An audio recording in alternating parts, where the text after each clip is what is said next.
Toute personne qui a une autorité quelconque peut à un moment ou un autre de sa vie dévier et se prendre pour un gourou.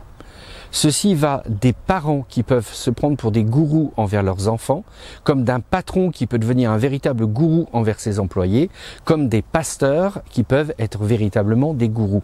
On peut tous, à partir du moment où on nous délègue une forme d'autorité, on peut tous se prendre à un moment ou un autre la grosse tête et dire « faites comme je vous dis, c'est moi qui ai la vérité et vous, vous êtes des ignorants ». Dans ces cas-là, oui, un pasteur peut devenir un gourou du jour au lendemain.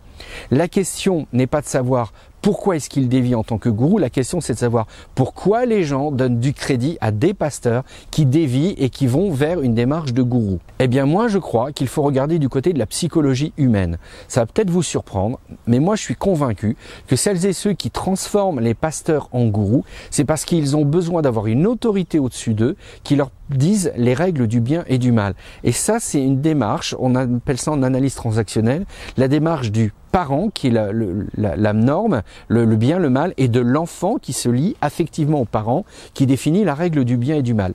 À chaque fois qu'une relation pasteur paroissien ou pasteur membre, dépendant des milieux dans lesquels vous êtes, s'établit sur une notion où le pasteur devient le parent et vous vous mettez en situation d'enfant, vous êtes dans une situation de gourou. Parce que vous allez déléguer à une personne le soin de vous dire ce qui est bien, ce qui est mal. Et ce qui veut dire que cette personne, vous lui donnez aussi le droit d'avoir sur votre vie un modèle de sanction et de récompense. Sanction si vous n'êtes pas du tout d'accord avec lui et là il est même prêt à vous sanctionner en public, vous interdisant de prendre la scène, vous refusant le baptême parce que soi-disant vous fumez ou autre chose. Ça, c'est extrêmement facile. Mais d'un autre côté, aussi système de récompense parce que vous êtes en train de le flatter, vous êtes en train de dire que la personne a toujours raison, et ben il va vous mettre en avant, va vous donner plus de responsabilités. Donc ça, c'est un vrai problème. Et d'ailleurs, il y a un autre piège dans lequel je veux mettre aussi en avant les gens, c'est les gens qui donnent beaucoup d'argent pour être considérés par le pasteur. C'est encore une autre forme d'acheter une forme de gourou. C'est aussi ça. Alors je réponds à la question de manière extrêmement tranchée.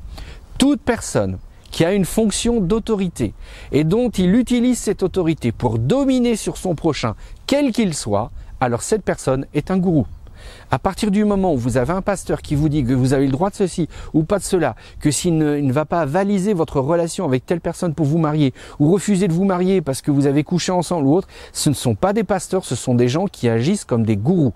C'est rien d'autre que ça. Parce qu'on peut tous tomber dans notre vie et on est là pour manifester la miséricorde de Dieu, la grâce de Dieu, le pardon de Dieu et rien d'autre. Si on vous donne le droit si vous donnez le droit à quelqu'un de dire que vous êtes un mauvais ou un bon chrétien selon la norme qu'il a définie, alors dans ces cas-là, vous acceptez une relation de gourou. Je suis désolé, moi je suis très carré avec ça. Dans ma paroisse, il y a des gens qui n'avaient pas une vie extraordinaire, voire même ils s'étaient pris plusieurs fois les pieds dans le tapis. J'ai jamais renoncé, j'ai jamais destitué quelqu'un d'une fonction ou autre parce que je ne suis pas un gourou. Si Dieu n'est pas capable de parler à leur cœur et si nous ne sommes pas capables de parler à leur cœur et de les soutenir sur la durée, ça veut dire que finalement, ils vont pas être dans le changement parce que Dieu a mis au cœur de leur vie un changement. Ils vont être là juste pour vérifier qu'ils plaisent à la personne qui est un gourou pour éviter d'être rejeté. Alors pour moi, ça ne fonctionne pas. Alors je suis désolé, je le dis un peu avec mes tripes parce que j'ai vu trop de pasteurs se conduire comme des gourous dans les communautés dans lesquelles ils étaient employés. Et ça pour moi, c'est inacceptable. Vous n'avez pas à déléguer l'autorité de votre vie à quiconque, si ce n'est à Dieu et à vous-même. Et pour le reste, nous ne sommes que là à votre service pour vous aider à grandir et à vous développer dans la foi, y inclus toutes vos erreurs de vie. Tout comme moi, je fais une multitude d'erreurs.